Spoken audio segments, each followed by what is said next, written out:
Morning to all of you. सभी साथियों को nursing A to Z platform पर सभी का स्वागत है। सभी साथियों को मेरा नमस्कार।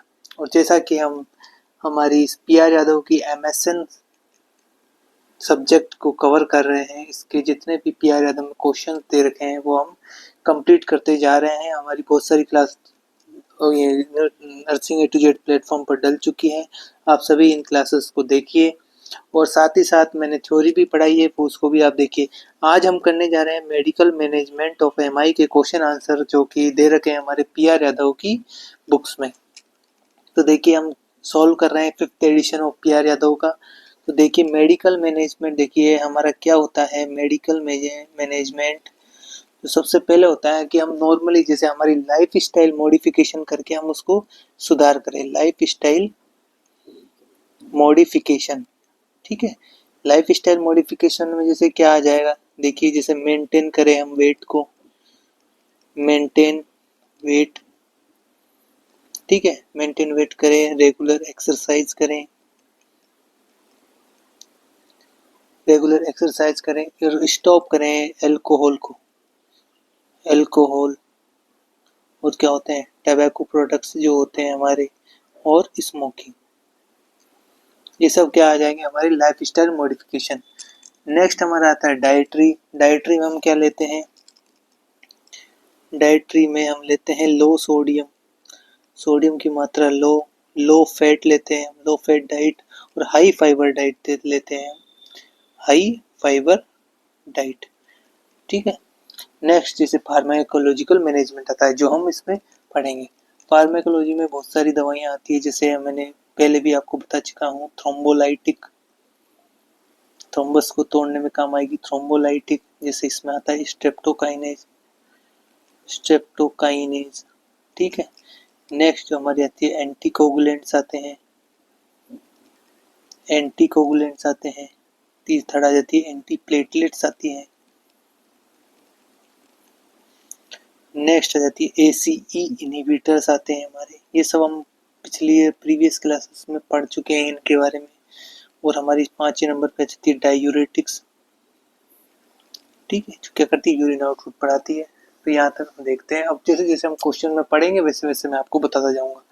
तो देखिए हमारा जो पहला क्वेश्चन है आज का मेडिकल मैनेजमेंट और MI में से, देखिए पढ़िए, the mechanism of action of the drug aspirin in angina pectoris. Angina pectoris में मैकेनिज्म बताना है हमको एस्प्रिन का। तो देखिए ऑप्शन पढ़िए सभी, vasodilation, stimulating platelet aggregation, decreasing heart beat या इनहिबिटिंग प्लेटलेट एग्रीगेशन। एस्प्रिन का क्या काम है, मैंने पिछली क्लासेस में पढ़ाया है एस्प्रिन बहुत अच्छे से। जिसने रेगुलर क्लास देख रहा है जो बच्चा, वो अपने आप इस क्वेश्चन का आंसर देगा। देखिए मैंने बताया था एस्प्रिन क्या करता है। एस्प्रिन जो क्या करता है, ये जो है प्लेटलेट एग्रीगेशन को रोकता है। अगर प्लेटलेट एग्रीगेशन से रोकेगा तो क्या, इनहिबिट करेगा तो क्या, वो प्लेटलेट आपस में जुड़ेगी नहीं और जो थ्रोम्बस है वो फॉर्मेशन नहीं होगा, जिससे क्या होगा हमारी ब्लड सप्लाई ऑब्स्ट्रक्टेड नहीं होगी किसी भी टिश्यू की। ठीक है, समझ में आया ये क्वेश्चन सभी को, पहला क्वेश्चन आज का सबसे बेहतरीन। नेक्स्ट देखिए एस्प्रिन के बारे में पूछा था इसमें। नेक्स्ट देखिए, nurse should recognise that a patient has CAD, coronary artery disease, ठीक है, is receiving acetyl salicylic acid यानी एस्प्रिन। इसी का ही दूसरा नाम होता है एसिटाइल सैलिसिलिक एसिड, ये भी आपको याद रखना है, इससे भी क्वेश्चन पूछ लिया जाता है। देखो तो वो क्यों ले रहा है, relieve pain, decrease platelet addition, reduce fever या डिमिनिश इन्फ्लामेशन। बताइए, अभी मैंने बताया एस्प्रिन का क्या उपयोग है हमारा। एस्प्रिन जो क्या करेगा, वो क्या करता है, डिक्रीज प्लेटलेट एडिशन, जो प्लेटलेट जो आपस में चिपकती है जिससे क्या वो प्राइमरी प्लेग का निर्माण करती है, वो सब क्या करता है, वो सब डिक्रीज करती है, प्लेटलेट को आपस में जुड़ने से रोकती है, खून को पतला करती है। जैसे हम बोलते हैं देसी भाषा में कि खून को पतला करने के लिए एस्प्रिन की बोलती जाती है। नेक्स्ट देखिए, after experiencing A transient ischaemic attack a client is prescribed aspirin 100 mg by mouth daily. The nurse should teach the client that this medication has been prescribed to। वही एस्प्रिन का question है कि aspirin क्यों दी गई है। एक को transient ischaemic attack आया है, यानी ब्रेन में आया है, ट्रांजिएंट यानी जो मतलब परसिस्टेंट नहीं हो, लगातार नहीं हो। और इस्चेमिया तो आप जानते हो, जहाँ की ब्लड सप्लाई रुक जाती है तो वहाँ क्या हो जाता है, वहाँ की टिश्यूज जो है, वहाँ की सेल्स जो है धीरे धीरे उनसे उनके पास क्या नहीं पहुंच पाता, ऑक्सीजन न्यूट्रिशन ये नहीं पहुंच पाते। ठीक है, अब क्वेश्चन में दिया रखा है एस्प्रिन दी गई है, तो क्यों दी गई है, क्यों प्रिस्क्राइब करी गई है। अब हम वन बाय वन ऑप्शन देखेंगे। देखिए, control headache, enhance immune response, prevent intracranial bleeding या डिक्रीज प्लेटलेट एग्रीगेशन। बताइए। तो मैंने आपको बताया कि एस्प्रिन जो देते हैं वो क्यों देते हैं। ये देखो सेम क्वेश्चन है, घुमा फिरा के पूछा जा रहा है, डिक्रीज प्लेटलेट एग्रीगेशन। मैंने लास्ट क्लास में बहुत अच्छे से समझा रखा है एस्प्रिन के बारे में, तो आप लोग को देखिएगा। तो ये क्वेश्चन आपको समझ में आया, क्यों दे रहे हैं हम एस्प्रिन, प्लेटलेट एग्रीगेशन कम हो, ताकि वहाँ क्या ना बने, थ्रोम्बस नहीं बने। थ्रोम्बस नहीं बनेगा तो अपने आप ब्लड सप्लाई जो है रिस्टोर होती रहेगी। नेक्स्ट देखिए, nitroglycerin is administered by which route. Nitroglycerin ये बहुत अच्छी है मेडिकेशन है, ये क्या करती है, वेसोडाइलेशन कराती है, वेसोडाइलेशन कराती है। ठीक है, अब हम इसके रूट देखते हैं, ऑप्शन पढ़ते हैं, sublingual route, by inhalation, by parenteral route या इंसरेशन। तो देखिए, हम इसका रूट देखते हैं। जो हमारी नाइट्रोग्लिसरीन होती है, नाइट्रोग्लिसरीन मैंने आपको बताया क्या होती है, वेसोडाइलेशन करती है। वेसोडाइलेशन करेगी तो क्या होगा, सडन जो है इसका बीपी जो है ड्रॉप होएगा, सडन ड्रॉप ऑफ बीपी। ठीक है, तो सडन ड्रॉप ऑफ बीपी होएगा तो क्या हमें सिम्टम्स देखने को मिलेंगे, डिजीनेस इसमें देखने को मिलेगा, और क्या देखने को मिलेगा, हाइपोटेंशन में जा सकता है मरीज, हाइपोटेंशन। इसलिए इसके ये साइड इफेक्ट होते हैं, हाइपोटेंशन, डिजीनेस, हेडेक। ठीक है, और इसमें एक खास बात याद रखनी होती है, अगर किसी पेशेंट को पहले से क्या हो, हाइपोटेंशन हो, तो उसको हम ये दवाई नहीं देंगे, कॉन्ट्रा इंडिकेटेड होगी। और हम बोलते हैं कि जैसे ही पेशेंट को क्या आया, चेस्ट पेन आया, चेस्ट पेन हुआ पेशेंट को, तो क्या होता है, उसको क्या बोला जाता है कि जल्दी से आप एक एनटीजी का पत्ता होता है, एक टेबलेट होती है, उसको कहाँ रख लो, सबलिंगुअली, अपनी टंग के नीचे रखा जाता है। सबलिंगुअली रख लो, उससे क्या होता है, चेस्ट पेन में रिलीफ होता है। और ये 3 बार ये क्रम दोहराया जाता है 5-5 मिनट के गैप में। 5 मिनट रुको, अगर फिर भी पेन रिलीव नहीं हुआ तो फिर दोबारा एक और टेबलेट लो, फिर 5 मिनट रुको, फिर एक और गोली लो। अगर ये ठीक नहीं, ओनली 3 बार करेंगे, अगर 3 बार तक ठीक नहीं होता है तो कहाँ चल जाएंगे, हॉस्पिटल। ठीक है, समझ में आ रहा है। क्या करा हमने, इसको कौन सा रूट दिया, सबलिंगुअली हमने इसको रूट में, सबलिंगुअली रूट से एडमिनिस्टर किया जाता है। ये देखो हमारा आंसर, सबलिंगुअल रूट। और इसको आईवी भी दे सकते हैं इन क्रिटिकल कंडीशन, बहुत ही क्रिटिकल कंडीशन में इसको कैसे दिया जाता है, आईवी। यहाँ तक समझ में आया नाइट्रोग्लिसरीन के बारे में, ये क्या करती है, ये वेसोडाइलेशन करती है। वेसोडाइलेशन आपको पता है, सडन ड्रॉप होएगा बीपी का, जिससे ही वेसल्स जो है हमारी ब्लड वेसल डायलेट होगी, तो इससे एक और कंडीशन उत्पन्न होती है, वो भी बच्चों याद रखना, ऑर्थोस्टेटिक हाइपोटेंशन। हाइपोटेंशन इसमें क्या बोला जाता है, मैंने लास्ट बार क्वेश्चन कराए थे उसमें बताया था कि इसमें पेशेंट को बोला जाता है कि 5 मिनट वो बैठे, अगर वो जो बेड पर लेटा हुआ है तो क्या होगा, अगर वो बेड से उतरना चाहता है तो पहले उसको 5 मिनट बैठे, जिससे क्या होगा, उसमें ब्लैकआउट नहीं आएगा, उसको चक्कर नहीं आएगा सडन बीपी ड्रॉप से। तो 5 मिनट वो बैठेगा, फिर वो उठेगा तो उसमें सारी कंडीशन नॉर्मल हो जाएगी। तो ये देखा हमने नाइट्रोग्लिसरीन के बारे में। और एक और चीज बताते हैं, नाइट्रोग्लिसरीन को एक बिल्कुल काले, बिल्कुल जो है डार्क बॉक्स में इसको रखा जाता है। बिल्कुल इसमें सनलाइट नहीं पहुंचनी चाहिए, जिससे सनलाइट पहुंच जाएगी तो ये दवाई खराब हो सकती है। ठीक है, बिल्कुल इसको डार्क कंटेनर में रखा जाता है। नाइट्रोग्लिसरीन के बारे में ये सब चीजें क्लियर हुई बच्चों आपके। नेक्स्ट क्वेश्चन देखते हैं। देखिए, इन acute myocardial infraction which drug is administer sublingually and intravenously. तो बताइए कौन सी ड्रग है जो हम सबलिंगुअली भी देंगे और आईवी भी देंगे। देखिए, एस्प्रिन, नाइट्रोग्लिसरीन, एटिनोलोल या मॉर्फिन। बताइए। मैंने अभी आपको बताया लास्ट क्वेश्चन में कि जो हमारा नाइट्रोग्लिसरीन है हम देते हैं, तुरंत देते हैं जैसे ही चेस्ट पेन हुआ। तुरंत का मतलब क्या हो गया, एक्यूट एमआई, यानी एक्यूट कंडीशन में, क्रोनिक नहीं बोल रहा हूँ मैं यहाँ, क्रोनिक नहीं, एक्यूट नाइट्रोग्लिसरीन देंगे। ठीक है, जो तुरंत अवेलेबल होती है, उसको कैसे देते हैं, सबलिंगुअली। समझ में आया? नेक्स्ट देखते हैं, medication appropriate to treat an acute anginal attack. Acute anginal attack को ट्रीट करने के लिए देखिए ऑप्शन, देखिए सभी, प्रोप्रानोलोल, नाडोलोल, एटिनोलोल या नाइट्रोग्लिसरीन। बताइए क्या आंसर आएगा इसका। देखिए मैंने आपको बताया कि नाइट्रोग्लिसरीन हम तुरंत जैसे ही अटैक आता है, जैसे उसको चेस्ट पेन होने लगता है तो 5-5 मिनट के गैप में 3 बार देते हैं, जिससे उसका चेस्ट पेन है वो रिलीव हो जाता है। नेक्स्ट देखिए, the side effect of nitroglycerin is, देखो साइड इफेक्ट पूछ लिया गया है जो मैंने आपको बताया था अभी थोड़ी देर पहले। तो सभी चारों ऑप्शन पढ़ेंगे वन बाय वन और कमेंट बॉक्स में कमेंट करेंगे क्या आंसर जाएगा इसका साइड इफेक्ट का। देखिए, वॉमिटिंग, डायरिया, हेडेक और ये कॉन्स्टिपेशन। मैंने आपको बताया नाइट्रोग्लिसरीन क्या करती है, वेसोडाइलेशन करती है। ठीक है, क्या करती है ये, वेसोडाइलेशन करती है। तो क्या होएगा इससे, क्या कौन सा सिम्टम्स हमें देखने को मिलता है, सडन ड्रॉप ऑफ बीपी होता है। तो हमें सीएनएस के, सेंट्रल नर्वस सिस्टम के जो सिम्टम्स देखने को मिलेंगे वो होगा, देखो जो हेडेक देखने को मिलेगा, हमें हेडेक देखने को मिलेगा, डिजीनेस देखने को मिलेगी। ठीक है, तो हमारा देखो हम आंसर देखो क्या आएगा ऑप्शन से, हेडेक। तो ये हमारा आंसर है। जो नाइट्रोग्लिसरीन का जो मोस्ट कॉमन साइड इफेक्ट होता है वो हेडेक होता है। नेक्स्ट देखिए, a patient with MI is receiving IV GTN. GTN क्या है, nitroglycerin. Which of the following should be assessed frequently, यानी क्या लिया है उसने, नाइट्रोग्लिसरीन लिया है तो क्या असेस करेगी नर्सिंग ऑफिसर्स। देखिए ऑप्शन पढ़िए, blood pressure, blood glucose, breath sound या यूरिन आउटपुट। क्या चेक करेगी हमारी नर्स अगर किसी को क्या चल रही है, नाइट्रोग्लिसरीन। मैंने बताया वो क्या चेक करेगी, देखो मोस्ट इंपोर्टेंट मैंने बताया सडन ड्रॉप ऑफ बीपी होता है, क्या करती है, वेसोडाइलेशन करती है। तो हमें क्या चेक करना पड़ेगा, बार बार उसका ब्लड प्रेशर चेक करता रहना पड़ेगा, ताकि ये उसे पता चले कि पेशेंट अगर हाइपोटेंशन की स्थिति में तो नहीं जा रहा है, हाइपोटेंशन की स्थिति में जा रहा है। दूसरा मैनेजमेंट हमें करना पड़ेगा, ठीक है, उसको ड्रग को स्टॉप करना पड़ेगा।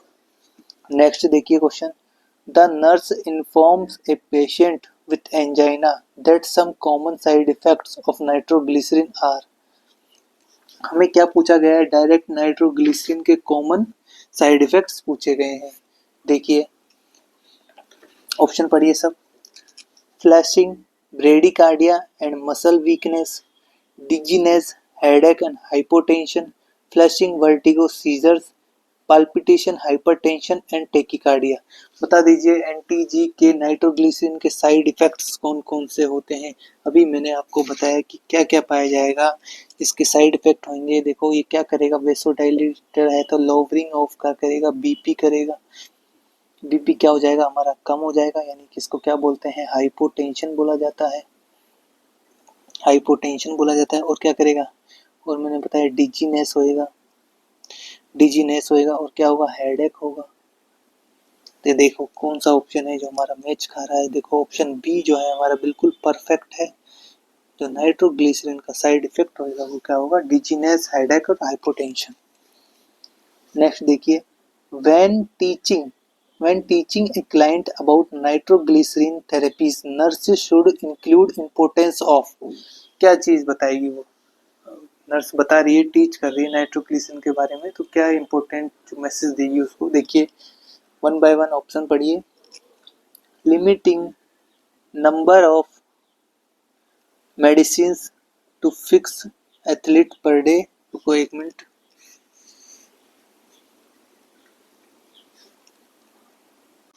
अच्छा ये 5 है, 5 टेबलेट है, ये 5 tablet, limiting number of medicine to 5 tablet per day. चलो ठीक है, डिसकंटिन्यूड मेडिसिन इफ हेडेक अकर।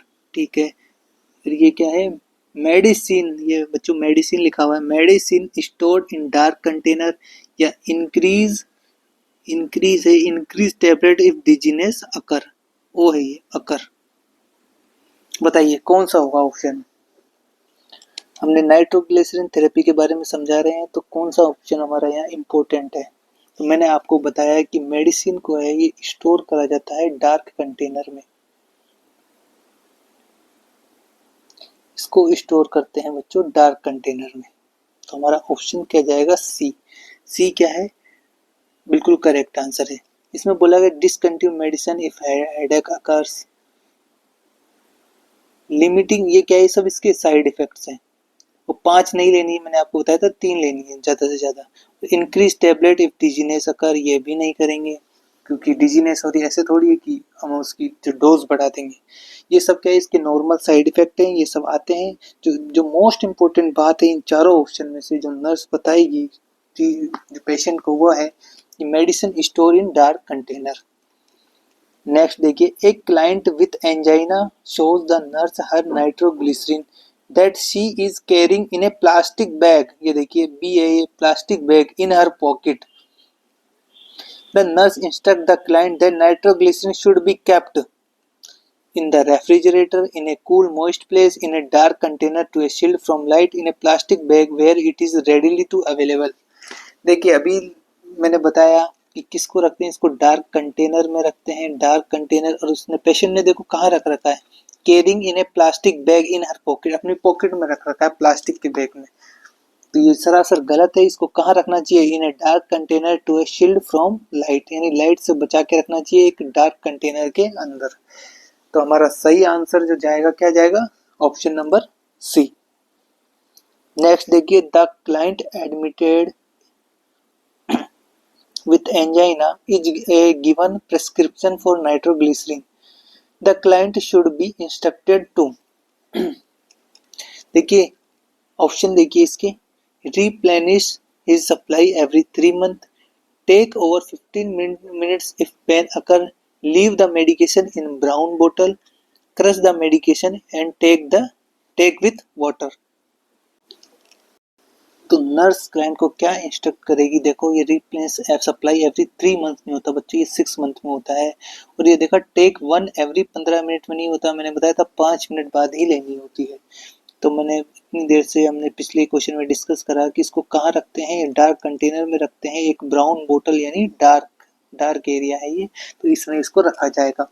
और नेक्स्ट क्या है, crush the medication and take with water, बिल्कुल नहीं, इसको समलिंगुअली दिया जाता है।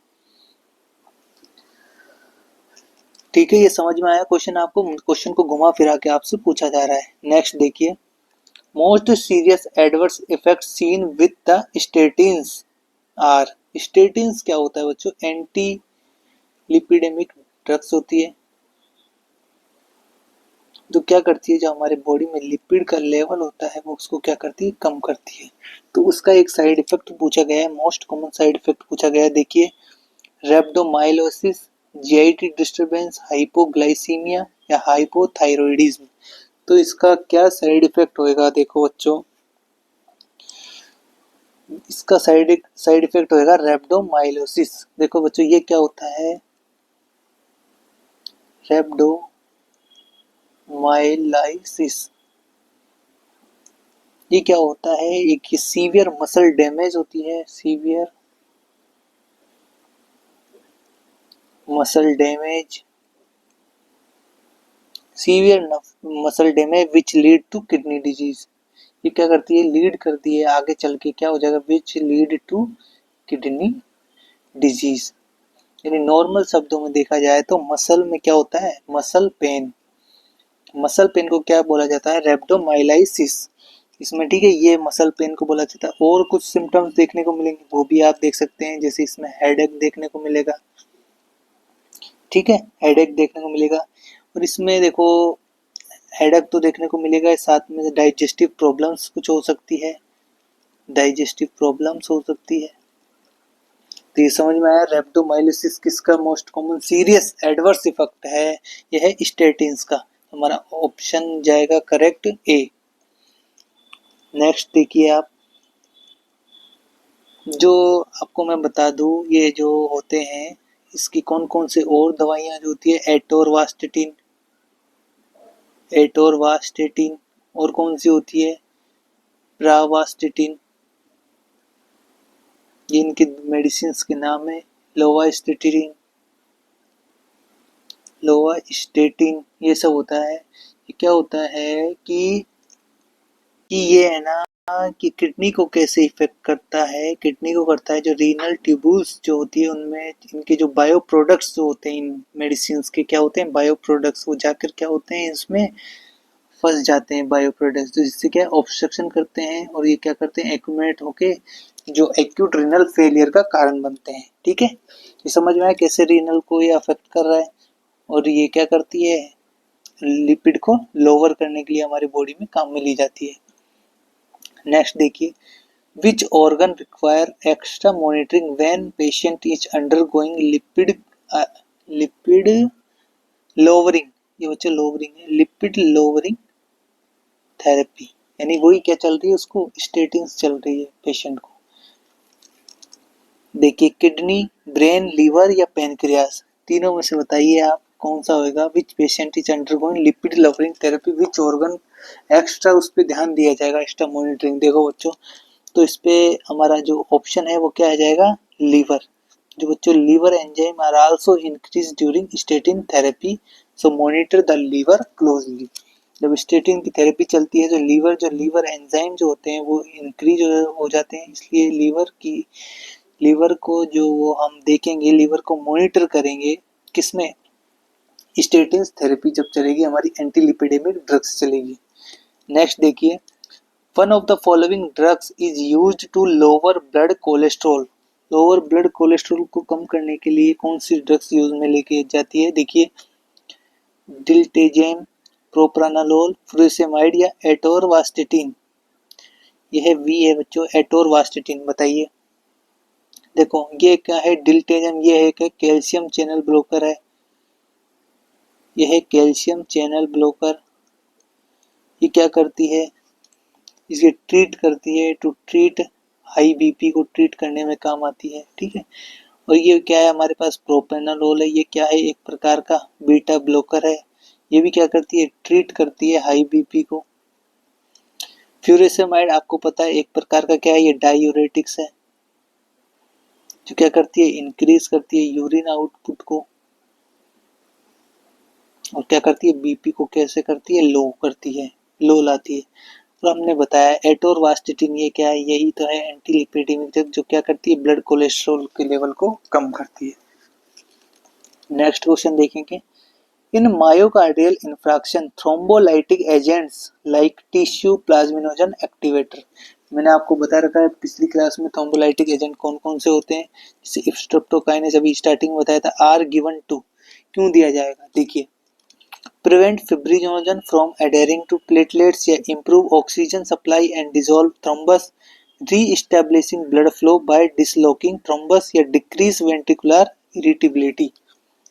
बताइए चारों ऑप्शन आपने पढ़े ध्यान से, क्या होगा इसका आंसर। मैंने बताया था कि थ्रोम्बोलाइटिक मतलब क्या होता है, थ्रोम्बोलाइटिक यानी थ्रोम्बस को तोड़ने वाला। थ्रोम्बस का क्या करेगा, ये ब्रेक डाउन करेगा। ठीक है, जिससे क्या होगा, वापस से ब्लड फ्लो क्या है, रीस्टेब्लिश होएगा, रीस्टेब्लिश होएगा, जिससे क्या होगा, जो भी टिश्यू को ब्लड का परफ्यूजन अच्छे से हो पाएगा। तो हमारा आंसर देखिए, री-एस्टैब्लिशिंग blood flow by dislocking thrombus, यानी थ्रोम्बस को तोड़ेंगे थ्रोम्बोलाइटिंग एजेंट्स और उससे थ्रोम्बस टूट जाएगा, तो क्या है, ब्लड फ्लो जो है वो सुचारू रूप से आने वाले जो उसके जो ऑर्गन है उसमें जाएगा ब्लड। ठीक है, समझ में आया थ्रोम्बोलाइटिक एजेंट्स क्या करते हैं। जैसे इसका एग्जाम्पल है स्ट्रेप्टोकाइनेज, वैसे एक होता है यूरोकाइनेज भी होता है। ठीक है, ये इसके एग्जाम्पल्स है। नेक्स्ट देखिए, which of these drugs is a thrombolytic agent, कौन सी ड्रग थ्रोम्बोलाइटिक एजेंट है, नाम पूछा गया है ना। क्लोफिब्रेट, डिजॉक्सिन, स्ट्रेप्टोकाइनेस या नियासिन। बताइए कौन सी इसमें कौन सी है थ्रोम्बोलाइटिक एजेंट है। देखिए जो क्लोफिब्रेट है ये क्या है, लिपिड लोअरिंग एजेंट है, लिपिड लोअरिंग एजेंट यानी लिपिड को कम करती है। ठीक है, जो हमारा नियासिन है ये क्या है, विटामिन बी3 का ही नेम है। तो हमने लास्ट क्वेश्चन पढ़ा था उसमें थ्रोम्बोलाइटिक हमने पढ़ा था, स्ट्रेप्टोकाइनेज और यूरोकाइनेज किस में आते हैं, थ्रोम्बोलाइटिक के कैटेगरी में आते हैं। समझ में आया यहाँ तक सभी को। जो हमारी स्टेटिन्स होती है जैसे मैंने आपको बताया था, स्टेटिन्स जो होती है वो क्या करती है, हमारी लो कोलेस्ट्रॉल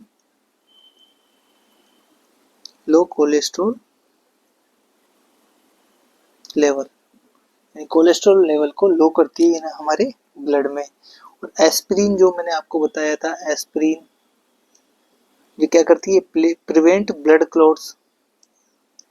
ब्लड क्लॉट को प्रिवेंट करती है। कैसे करती है, प्लेटलेट जो एग्रीगेशन होता है उसको क्या करते हैं, एग्रीगेशन या एडेशन जो होता है उसको क्या करती है, रोकती है, जिससे क्या होता है, ब्लड क्लॉट नहीं बन पाते हैं। जो हमारे बीटा ब्लॉकर होते हैं, बीटा ब्लॉकर जैसे प्रोप्रानोलोल हुआ, ये क्या करते हैं, रिड्यूस करते हैं हमारे किसको, बीपी को, और रिड्यूस करते हैं किसको, हमारी हार्ट रेट को। ठीक है, ये इनका मैकेनिज्म ऑफ एक्शन होता है हल्का फुल्का। ठीक है, और बाकी डिटेल में हम आगे पढ़ेंगे। नेक्स्ट देखिए, medical treatment of coronary artery disease include which of the following procedure बताना है हमें, कौन सा यूज लिया जाता है। देखिए, cardiac catheterisation, oral medication administration, coronary artery bypass, surgery है ये surgery, pre percutaneous transluminal coronary angioplasty, इसको बोलते हैं PTCA। बताइए क्या आंसर होगा। तो देखिए बच्चों, हमारा क्वेश्चन क्या है, मेडिकल ट्रीटमेंट यानी जो दवाइयों से ठीक हो जाए। ये भी सर्जरी है, ये भी सर्जरी, ये भी सर्जरी है, तो हमारी दवाई कहाँ है, ओरल मेडिकेशन एडमिनिस्ट्रेशन। ये हमारा क्वेश्चन का आंसर है, इसलिए क्वेश्चन बहुत ध्यान से पढ़ना है। ठीक है, ऑप्शन सारे सही है, सभी किए जाते हैं कोरोनरी आर्टरी डिजीज में, लेकिन इसने जो क्वेश्चन में पूछा है मेडिकल मैनेजमेंट, ये आपको ध्यान रखना है ना। नेक्स्ट देखिए, CABG स्टैंड्स फॉर, CABG की आपको फुल फॉर्म पूछी गई है। देखिए एक एक ऑप्शन पढ़िए, cranial artery bypass graft, cerebral artery bypass graft, या कोरोनरी आर्टरी बाईपास ग्राफ्ट, या सेरिबेलम आर्टरी बाईपास ग्राफ्ट। बताइए CABG की फुल फॉर्म क्या होगी, यहाँ पर CABG किस स्टैंड करेगा। तो CABG बच्चों ये करता है कोरोनरी आर्टरी बाईपास ग्राफ्ट। ये है हमारा ऑप्शन सी। ये एक प्रकार की सर्जरी होती है, इसमें क्या होता है, एक बाईपास चुना जाता है। जैसे मान लो यहाँ पे क्या था, यहाँ पे कोई थ्रोम्बस था, तो इस ब्लड सप्लाई यहाँ से नहीं जा रही थी, तो ये एक अलग से बाईपास चुना जाता है, जिससे क्या होता है, ब्लड ऐसे घूम के यहाँ आगे आ जाता है। जहाँ पे हाईवे पे अगर मान लो अगर हाईवे होता है या हाईवे पे ट्रैफिक ज़्यादा होता है, तो क्या करते हैं लोग बाग, गलियों में से, छोटी छोटी गलियों में से ऐसे आगे पहुँच जाते हैं। ठीक है, सेम वैसा ही कॉन्सेप्ट है। नेक्स्ट देखिए, एक client develops a temperature of 102 degree Fahrenheit following coronary artery bypass surgery. भैया उसकी सर्जरी हो गई है और उसको बाद में देखा गया कि उसका टेम्परेचर कितना है, 102 degree. The nurse should notify the physician immediately because the elevation in temperature, ये किसको इंडिकेट करेगा, चार ऑप्शन दे रखे हैं। देखिए, increase cardiac output, indicate cardiac tamponade, decrease cardiac output, या इंडिकेट ग्राफ्ट रिजेक्शन। बताइए ये किसको इंडिकेट करेगा। तो देखिए यहाँ पर क्या हो रहा है, सीधा सीधा हमें पता लग रहा है, एलिवेटेड टेम्परेचर कितना हो गया है, 102 डिग्री फ़ारेनहाइट। ये सीधा सीधा इंडिकेट करता है, किस चीज़ को इंडिकेट करता है, ये साइन है इसका, साइन ऑफ ग्राफ्ट रिजेक्शन। यानी क्या हो गया है, जो हमने ग्राफ लगाया है उसको रिजेक्ट कर दिया गया है हमारी बॉडी के द्वारा। ठीक है, जो हमारा इम्यून सिस्टम होता है वो attacks the new blood vessel, जो भी हमने ग्राफ लगाया है उस पर वो क्या करता है, अटैक करता है। The nurse should notify the physician immediately. ठीक है, समझ में आ रहा है ये। तो हमारा क्वेश्चन का आंसर क्या होगा, इंडिकेट ग्राफ्ट रिजेक्शन को बताता है, क्योंकि इसमें इन्फेक्शन हुआ है। इन्फेक्शन के कारण क्या हुआ है, इन्फेक्शन के कारण जो है फीवर कंडीशन आई है। जो हम ग्राफ्ट लेते हैं, देखो बच्चों, ग्राफ्ट दो जगह से लिया जाता है। फर्स्ट ग्राफ्ट जो है, ग्राफ्ट जो है दो जगह से लिया जाता है। फर्स्ट है जैसा हमारा स्पिनस वेन, ये लिया जाता है अगर मल्टीपल ब्लॉकिंग, मल्टीपल क्या हो, ब्लॉकिंग। नेक्स्ट दूसरी जगह से लिया जाता है left internal left internal memory graft, ये लिया जाता है। अगर अगर क्या होता है सिंगल, केवल सिंगल, इसमें ये किस लिया जाता है मल्टीपल में, और ये लिया जाता है जब सिंगल लेफ्ट कोरोनरी आर्टरी में क्या हो, ओक्लूजन हो, ऑब्स्ट्रक्शन हो। तो समझ में आ रहा है, दो जगह से हम ग्राफ्ट लेते हैं, और जब यही ग्राफ्ट हमारी बॉडी के इम्यून सिस्टम द्वारा रिजेक्ट कर दिया जाता है तो सबसे पहले क्या होता है, हमारे फीवर होता है, या हमारे इन्फेक्शन होता है। जब फीवर होता है तो जब इम्यून सिस्टम द्वारा रिजेक्ट कर दिया जाता है तो ये क्या रिएक्शन कहलाती है, ग्राफ्ट रिजेक्शन कहलाता है। तो इमीडिएट हमें इंटरवेंशन करना होता है, डॉक्टर को इन्फॉर्म करना होता है। ठीक है, ये समझ में आया आपको CABG। नेक्स्ट क्वेश्चन देखते हैं। The nurse needs to inform the cardiac surgeon immediately when she observes which one of the following parameters during first post-operative days of a patient who has undergone coronary artery bypass grafting। सीधी सी बात है कि कितना उसको CABG bypass grafting ये करी गई है patient को। तो फर्स्ट पोस्ट ऑपरेटिव यानी पहले जो 24 घंटे बाद, यानी वो जो इसकी सर्जरी हुई है उसके 24 घंटे बाद नर्स क्या पैरामीटर्स जो है वो देखेगी, तो उसको लगेगा कि कुछ ना कुछ इमीडिएटली हमें किसको बताना चाहिए, डॉक्टर को बताना चाहिए। तो देखिए इसके ऑप्शन देखिए one by one. First option है इसका 0. यूरिन आउटपुट जो है तो कितना है, यह 0.5 है बच्चों, ये 0.5 ml पर kg आवर। दूसरा है टेम्परेचर ऑफ 99 डिग्री फ़ारेनहाइट। तीसरा है chest drainage of 100 ml over 4 to 6 hour. D है discomfort at the incision site. तो देखिए बच्चों वन बाय हम देखते हैं ये सब चीजें। जो चेस्ट ड्रेनेज है बच्चों ये नॉर्मल है, क्योंकि उसकी सर्जरी हुई है तो नॉर्मल इतना ड्रेनेज तो उसकी निकलेगा ही निकलेगा। और डिस्कम्फर्ट है ये एक्सपेक्टेड है इंसिजन साइट पर डिस्कम्फर्ट होगा। ये ऐसी कोई कंडीशन नहीं है कि इसको हम किसको बता दें, सर्जन को। अभी अभी जब सर्जरी हुई है पोस्ट ऑपरेटिव में है तो थोड़ा बहुत डिस्कम्फर्ट उसको होगा। सबसे मेन इंपॉर्टेंट बात है यहाँ पे है यूरिन आउटपुट।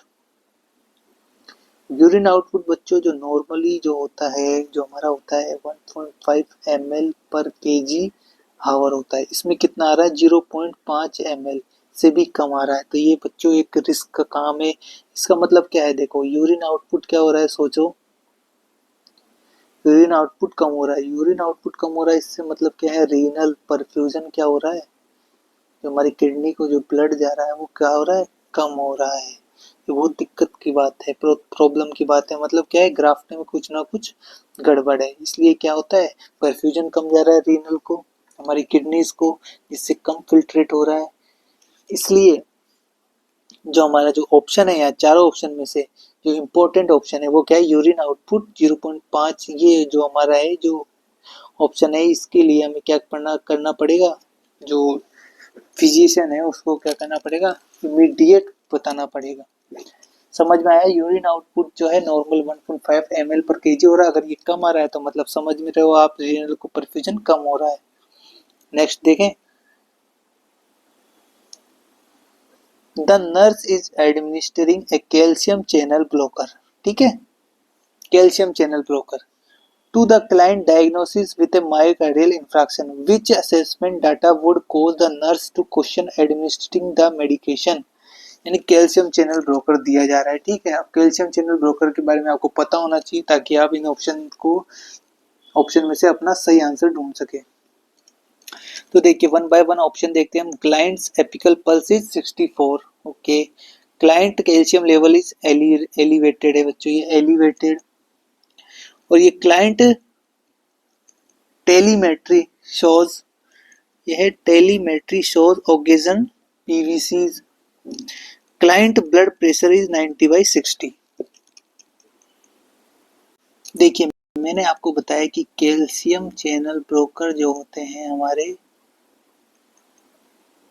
वो क्या करते हैं, वो ट्रीट करते हैं हमारे यूज फॉर लो बीपी, यानी वो बढ़े हुए बीपी को कैसे करते हैं, कम करते हैं। ठीक है, हाई ब्लड प्रेशर को और अदर जैसे कार्डियोवैस्कुलर कंडीशन होती है उसमें ये काम किए जाते हैं। ये क्या करते हैं, रिलैक्स करते हैं हमारी ब्लड वेसल को, रिलैक्सिंग ब्लड वेसल्स, जिससे क्या होता है हमारा बीपी डाउन आता है, ठीक है। और हार्ट पे जो वर्कलोड होता है, हार्ट का जो वर्कलोड होता है वो उसको क्या करते हैं, कम करते हैं। तो ओवरऑल क्या हो रहा है, ये बीपी को कम कर रहे हैं, हाइपोटेंशन ला रहे हैं।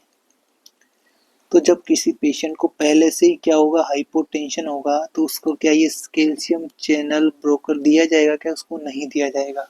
तो हमारा ऑप्शन देखो डी, देखो क्या कह रहा है, क्लाइंट ब्लड प्रेशर 90/60 है, ये बहुत कम है बीपी, तो इसमें क्या करा जाएगा, इसमें ये मेडिकेशन नहीं दी जाएगी। तो क्वेश्चन एडमिनिस्ट्रेटिंग दिस मेडिकेशन, समझ में आया क्वेश्चन। तो जब ये क्लाइंट का बीपी जब इतना होगा 90/60, ये हाइपोटेंशन की कंडीशन है, उस कंडीशन में हम कैल्शियम चैनल ब्रोकर नहीं देंगे। नेक्स्ट देखते हैं हम question, the pain medication if choice in acute myocardial infarction, यानी कि हमें पेन मेडिकेशन मैनेजमेंट करना है मायोकार्डियल इन्फेक्शन में, तो कौन सा वो सबसे बेहतरीन होगा, सबसे अच्छा। देखिए ऑप्शन पढ़िए, पैथिडीन, डाइक्लोफेनिक सोडियम, कोडीन है, कोडीन सल्फेट और मॉर्फिन सल्फेट। बताइए कौन सा दिया जाता है, मैंने आपको बताया था बहुत अच्छे से कौन सा दिया जाता है, हम इसमें देते हैं मॉर्फिन सल्फेट। क्यों देते हैं, ये क्या करता है, ये ऑक्सीजन की जो डिमांड जो है वो क्या करता है, कम करता है, ऑक्सीजन की डिमांड कम करता है। और जो मायोकार्डियल जो सेल्स हैं उसमें ऑक्सीजन डिमांड कम होगी, तो अपने आप हार्ट जो है अपने आप में चेस्ट पेन जो है रिलीव होगा, और उसको जो जो फोर्स ऑफ कॉन्ट्रैक्शन जो होते हैं हार्ट के वो नियमित रूप से होंगे। और देखो नेक्स्ट ऑप्शन देखिए, हमारा जो पैथिडीन है इसको ही अदर नाम होता है मैप्रीडीन, ये मैप्रीडीन के नाम से भी पूछा जा सकता है। इसका तो साइड इफेक्ट होता है, हार्ट रेट इंक्रीज करता है, तो ये हम देंगे नहीं, क्योंकि मायोकार्डियल इन्फेक्शन की कंडीशन में हम हार्ट रेट को बढ़ाना नहीं है, कम करना है, ठीक है।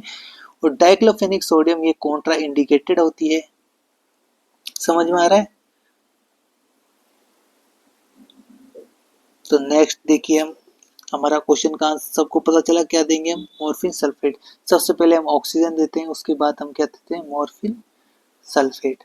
और नॉर्मल जो हम करते हैं जैसे फाउलर पोजीशन प्रोवाइड करते हैं, फाउलर पोजीशन, जिससे क्या हो, उसका एयरवे क्लीन हो सके, एयरवे एकदम क्लीन रहे, उसका इंटैक्ट रहे।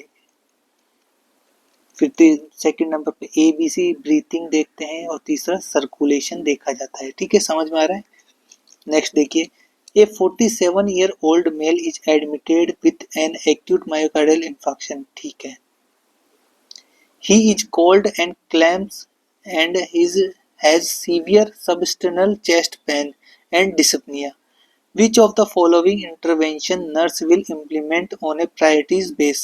सबसे पहले क्या करेगी, देखो क्वेश्चन सबको समझ में आया क्या है, कि एक 47-year-old मेल है जो क्या है, एक्यूट मायोकार्डियल इन्फेक्शन है, उसके हाथ जो है कोल्ड हो रहा है, उसको सीवियर जो सबस्टर्नल चेस्ट पेन हो रहा है, और डिस्पनिया यानी सांस लेने में उसको प्रॉब्लम हो रही है। तो सबसे पहले नर्स क्या करेगी, देखिए ऑप्शन देखिए, administer adrenaline intracardiac, provide light blanket, place patient in semi Fowler position, administer morphine by slow IV push. देखिए मैंने सबसे पहले बताया, सबसे पहले नर्स क्या करेगी, एयरवे इंटेक्ट करेगी, एयरवे में कोई प्रॉब्लम नहीं होनी चाहिए। तो इसको हो भी क्या रही है, इसको दिक्कत हो रही है सांस लेने में, डिस्पनिया हो रही है। सबसे पहले फर्स्ट प्रायोरिटी जो जाएगा हमारा, फर्स्ट प्रायोरिटी जो इसमें है क्या जाएगा बच्चों, इसमें क्या करेगा, पेशेंट को क्या देनी है, semi Fowler position, semi Fowler position provide करानी है, ठीक है, जिससे क्या होगा, इसका एयरवे इंटेक्ट रहेगा। उसके बाद हम क्या करेंगे, मॉर्फिन एडमिनिस्ट्रेशन करेंगे। तो सबसे पहला जो हमारा काम है, पहले place patient in semi Fowler position, तो ऑप्शन सी हमारा राइट आंसर है। सबसे पहले जो प्रायोरिटी जो बनती है वो नर्स की यही होगी। ये सब काम बहुत बात के हैं, ये जो एड्रेनालिन, लाइट ब्लैंकेट प्रोवाइड कराना, ये सब, ठीक है। तो सबसे पहले ये करेगी, उसके बाद मॉर्फिन पुश करेगी। जो प्रायोरिटी जाएगी वो क्या जाएगी, place patient in semi-Fowler position. Next देखिए, a CAD patient in the cardiac care unit complains of sudden onset of breathlessness, समझ में आया। कहाँ है ये? कार्डियक केयर यूनिट यानी आईसीयू में बैठा है ना। कंप्लेन कर रहा है कि sudden onset of breathlessness, blood pressure है उसका 160/90 है। द फर्स्ट एक्शन बताना है, देखो क्या करना होगा। ऑप्शन पढ़िए one by one. Administer IV morphine to reduce anxiety. इससे क्या होगा? इससे इसको तो एंजाइटी वगैरह तो ही नहीं, अगर इसको ये देते हैं तो इसमें क्या होगा? रेस्पिरेटरी डिप्रेशन हो जाएगा, रेस्पिरेटरी डिप्रेशन हो जाएगा इसको आईवी मॉर्फिन दिया जाए तो। Prop up the patient in high Fowler position, ठीक है ये कर सकते हैं हम, और यही इसका आंसर है। और देख लेते हैं, send an arterial blood gas sample. नहीं देखिए, call the ICU for availability of A ventilator. ये आईसीयू में ही तो बैठा है पेशेंट, जो है हमारा आईसीयू में ही तो है। और ये सब भी कब करेंगे? जब सीवियर रेस्पिरेटरी क्या हो? फेलियर हो। इसको क्या बोला गया? क्वेश्चन ध्यान से पढ़ो, केवल बोला गया ब्रीथलेसनेस है, यानी सांस में दिक्कत आ रही है। समझ में आ रहा है? तो ये सीवियर कंडीशन नहीं है, जब सीवियर होगा तब क्या बुलाया जाएगा? Availability of ventilator. समझ में आया? और जो ये जो है ब्लड ग्ले एबीजी जो हम करेंगे, ये क्या है? डायग्नोस्टिक प्रोसीजर है एक। समझ में आ रहा है? इसका ब्रीथलेसनेस दे रखा है, क्वेश्चन ध्यान से पढ़ो, क्वेश्चन देखो और ये ऑप्शन देखो, कोई लेना देना नहीं है, डायग्नोस्टिक प्रोसीजर है ये एक। तो हम क्या करेंगे? इसको क्या करेंगे? फाउलर पोजीशन देंगे। तो फाउलर पोजीशन से क्या होगा? To improve breathing. ये कैसे ब्रीथिंग इम्प्रूव होगी? कैसे होगी? इससे क्या होगा? Better lung expansion,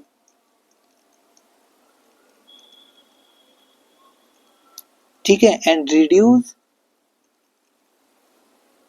venous return. समझ में आ रहा है? जब उसको हाई फाउलर पोजीशन प्रोवाइड करेंगे तो उसका लंग्स जो एक्सपांसन है वो अच्छे से हो पाएगा, बेटर लंग एक्सपांसन हो जाएगा। तो क्या होगा? उसको ब्रीथलेसनेस की समस्या खत्म हो जाएगी, ठीक है। टू ये है रिटर्न टू द हार्ट, ठीक है। और क्या होएगा? और इसमें क्या होगा? Decrease workload on the lungs and heart पर वर्कलोड भी कम होगा जब वो फाउलर पोजीशन में आ जाएगा। समझ में आ रहा है? फाउलर पोजीशन क्यों दी जाती है? सबसे पहले उसको ब्रीथलेसनेस है, उसको थोड़ी सी डिस्कम्फर्ट है सांस लेने में, तो क्या होगा? तुरंत क्या करेंगे हम? उसको फाउलर पोजीशन प्रोवाइड कराए जाएंगे टू बेटर लंग एक्सपांशन। यहाँ तक समझ में आया सभी को?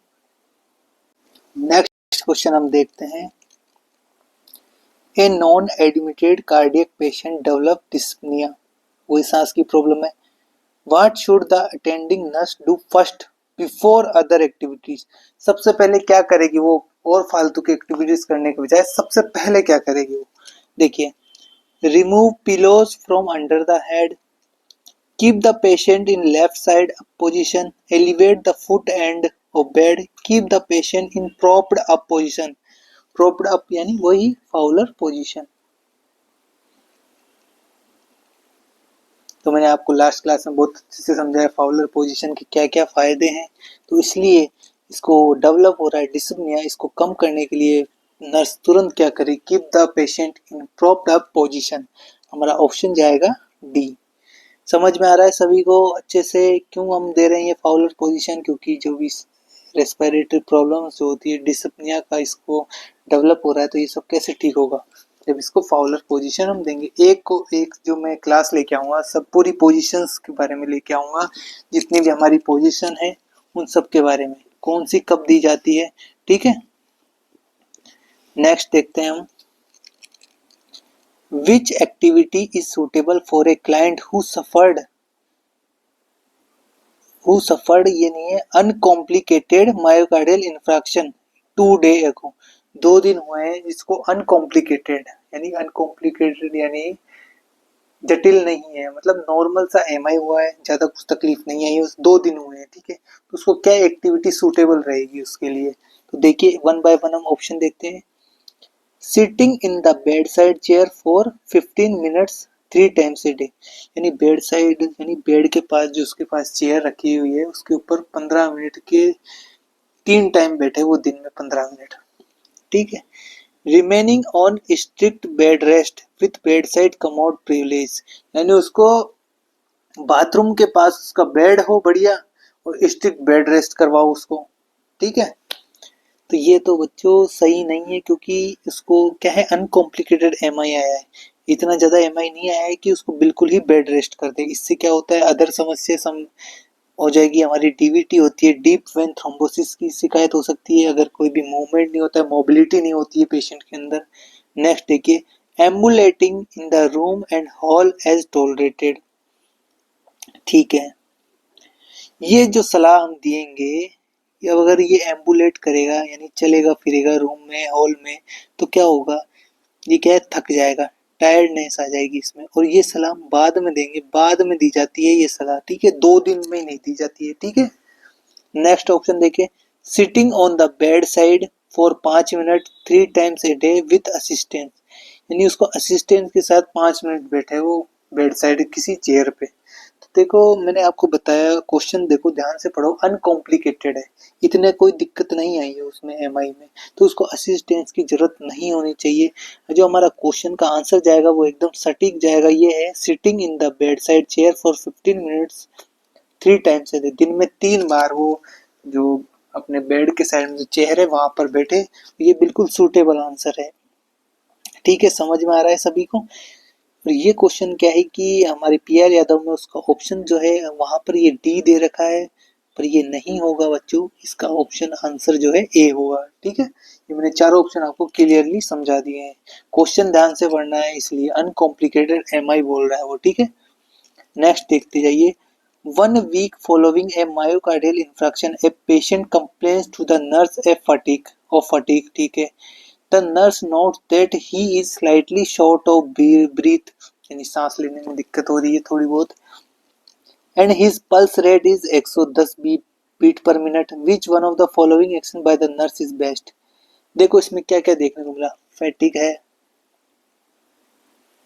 इसका बीपी जो पल्स रेट है वो कितनी है, 110 बीट पर मिनट है, इसको थोड़ी दिक्कत है, डिस्पनिया भी है, ठीक है, सांस लेने में दिक्कत हो रही है। तो क्या एक्शन लेना चाहिए, ऑप्शन पढ़िए, continue to monitor the patient, ठीक है, administer high flow oxygen, check for any oedema और weight gain, encourage the patient to take more rest.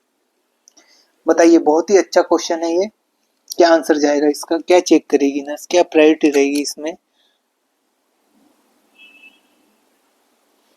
आपको एक चीज तो समझ में आ रही होगी इसमें कि पल्स रेट इसकी ज्यादा है, पल्स रेट कितनी है, 110 बीपी, और क्या है वो, क्या है, थक भी रहा है, उसको स्लाइटली शॉर्टनेस ऑफ ब्रीथ है, मतलब क्या हो रहा है, हार्ट क्या पंप कर रहा है, पा रहा है क्या, heart inability, inability to pump blood, यानी हार्ट अच्छे से ब्लड को पंप नहीं कर पा रहा है, ठीक है, समझ में आ रहा है। और 110 पीपी पहुंच रहा है, तो यानी 110 बीट पर मिनट है, ये पल्स है, तो यानी क्या है, टेकीकार्डिया हो रहा है, ठीक है, यानी बार बार वो फटाफट फोर्स ऑफ कॉन्ट्रिक्शन उसकी ज्यादा हो रहे हैं। तो इसमें देखा जाए तो क्या क्या देखना चाहिए, चेक फॉर एनी एडिमा और वेट गेन, अगर पेशेंट पे एडिमा हो रहा है, फ्लूइड रिटेंशन हो रहा है, तभी क्या कंडीशन उत्पन्न होगी एडिमा की, और क्या होगा उसका, वेट गेन होगा, ठीक है। अब देखो, continue to monitor the patient, देखो पेशेंट में देखो शॉर्टनेस ऑफ ब्रीथ है, तो इसको हम ऐसे ही नहीं छोड़ सकते, मॉनिटर नहीं कर सकते, उसने बोला है कि फॉलोइंग एक्शन, क्वेश्चन पे ध्यान दीजिए, एक्शन बोला है, मॉनिटर करने के लिए कुछ नहीं बोला गया है हमें, तो ये ऑप्शन तो सरासर गलत है। और नेक्स्ट बोला है एडमिनिस्टर हाई फ्लो ऑक्सीजन, बिल्कुल नहीं करेंगे, ये आपको बता दिया, ये कब करेंगे, सीवियर रेस्पिरेटरी डिस्ट्रेस होगा तब की जाएगी ये हाई फ्लो ऑक्सीजन। तो इसमें नॉर्मल सा बोला है, शॉर्ट ऑफ ब्रीथ, स्लाइटली, देखो वर्ड भी लगाया है, स्लाइटली, बहुत हल्का सा शॉर्ट ऑफ ब्रीथ है, ठीक है, तो इसमें ये ऑप्शन भी करेक्ट नहीं है। और ये नेक्स्ट ऑप्शन देखिए, encourage the patient to take more rest, ये सलाह दी जाती है बच्चों आफ्टर एमआई, आफ्टर एमआई दी जाती है, अभी किसी काम का नहीं है ये, हमें एक्शन करना है कुछ ना कुछ नर्स को, ठीक है। तो सीधी सी बात है, वो नर्स चेक करेगी, चेक फॉर एनी एडिमा और वेट गेन।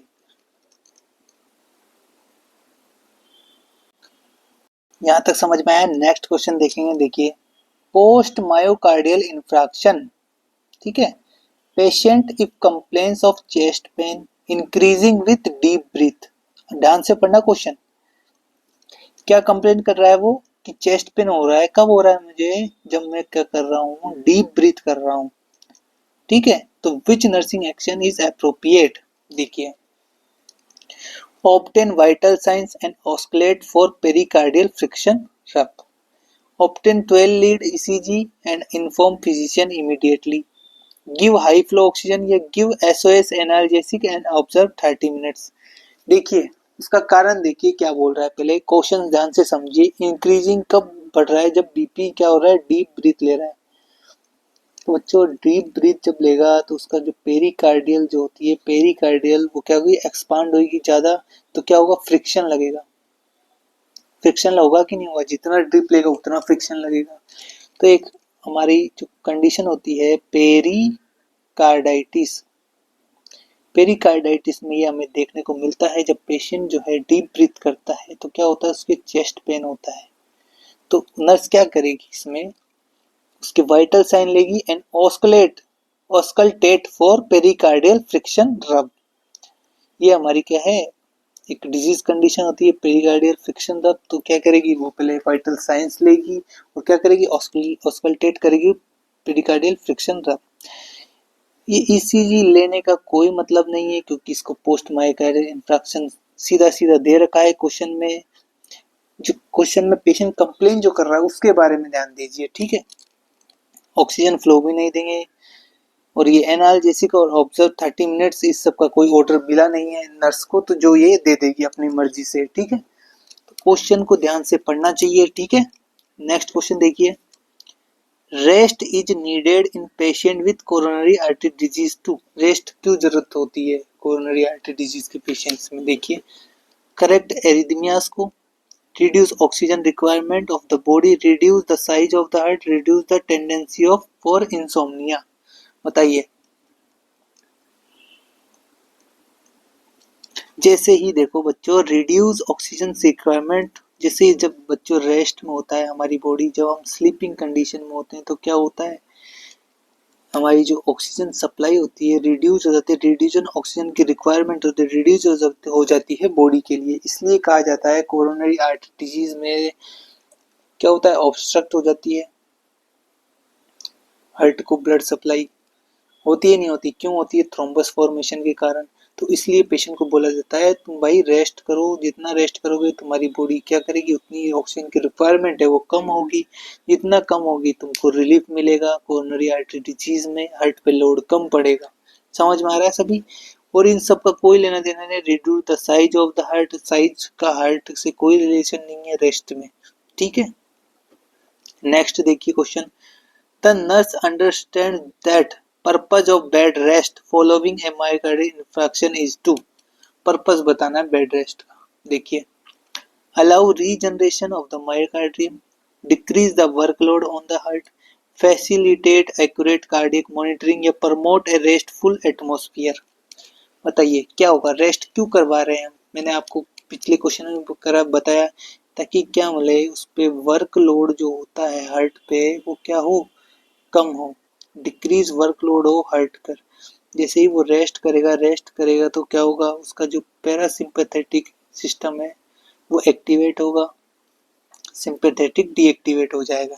तो क्या होगा, ऑक्सीजन की डिमांड भी कम होगी और वर्कलोड भी कम होगा। तो ये कंडीशन जो है चेस्ट पेन जो हो रहा है उसको मायोकार्डियल इंफेक्शन है वो क्या हो, कम होगा और ऑक्सीजन की जो डिमांड है वो भी कम होगी। तो सीधा सा मतलब है हम क्या करना चाहते हैं, वर्कलोड जो है हार्ट पे जो पड़ रहा है हम उसको डिक्रीज करना चाहते हैं कैसे भी करके, और वो कैसे होगा, रेस्ट करने से होगा।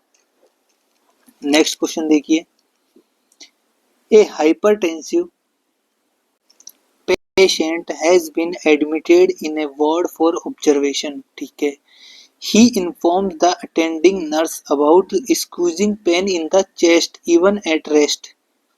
समझ में आ रहा है क्या कह रहा है ये, रेस्ट के टाइम क्या है, एक्सक्यूजिंग पेन हो रहा है चेस्ट में।